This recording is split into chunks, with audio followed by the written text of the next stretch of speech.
பழனி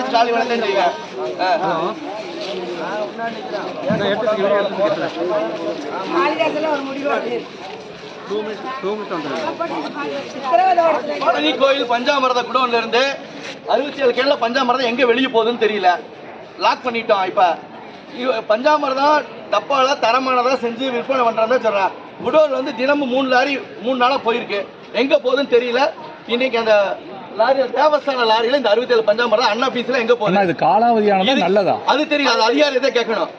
அது ஏன் இவங்க பஞ்சாமிரதம் வெளியே போகுது முதல் எங்களுடைய கேள்வி. அந்த பஞ்சாமிரதம் எங்க போகுது, யாருக்கு போகுது, இதுக்கு உடனடியாக அதிகாரி பதில் சொல்லணும். இது நல்லதா கெட்டதாங்கிறது 2வது பட்சம். எல்லாரும் என்ன சொல்றாங்க, அங்க இருக்கவங்க என்ன சொல்றாங்க, அந்த வேலை செஞ்சவங்க தைப்பூசத்துக்கு தயார் செஞ்ச பஞ்சாமிரதம் 1,50,000 டப்பா உள்ள காலாவதியாகி போச்சு. அந்த பஞ்சாமிரதத்தை கள்ளி மந்தியத்துக்கு எடுத்து கொட்ட போறோம் அப்படின்னு சொன்னாங்க. ஆனா இவங்க அதிகாரிலாம் நிருபர்களுக்கு பேட்டி கொடுத்தப்ப என்ன சொன்னாங்க, தவறான தகவல், அப்படிலாம் எந்த பஞ்சாமிரதம் கெட்டு போகல, அப்படி ஸ்டாக்ல எதுவும் இல்லைன்னு சொன்னாங்க. இன்னைக்கு என்ன மாசம் ஆச்சு? தை மாசி, பங்குனி மாசம் பிறக்க போகுது. 2 மாசமா இந்த பஞ்சாமிரதம் இந்த பஞ்சாமிரதம் விற்பனை செய்ய முயற்சி பண்ணாங்களா, இல்ல எது சூடு பண்ணி விற்பனை பண்ணாங்களா? பாதி பஞ்சாமிரத்தை பக்தர்களுக்கு கொடுக்குற பஞ்சாமிரதத்துல இவ்வளவு முறைகேடு நடக்குது, ஊழல் நடக்குதுன்னு தொடர்ச்சியா எடுத்து வச்சுட்டு இருக்க இந்த அமைப்புகள் யாருமே செவி வாங்க மாட்டேங்கிறாங்க. இப்ப கையும் களமா பிடிச்சிருக்கோம். இதற்கு யாரெல்லாம் முட்டு கொடுக்குறாங்களோ அத்தனை அதிகாரியும் இந்த வேலையை விட்டு தூக்கணும். அதுதான் எங்களுடைய கோரிக்கை. என்னப்பா எல்லாரும் இங்க என்ன சொல்றீங்க?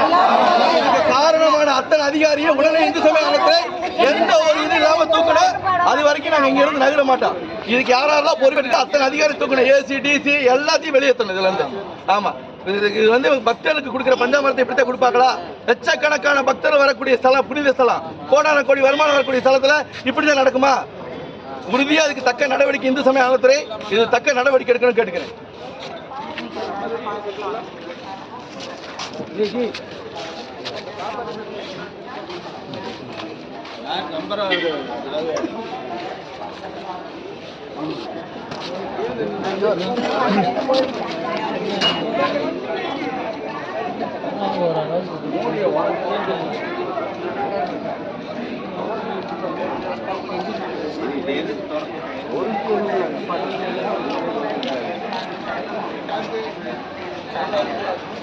சரியா?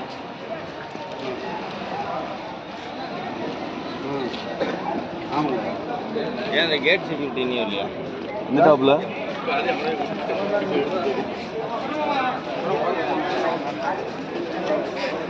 நம்பர் சுகாதாரம்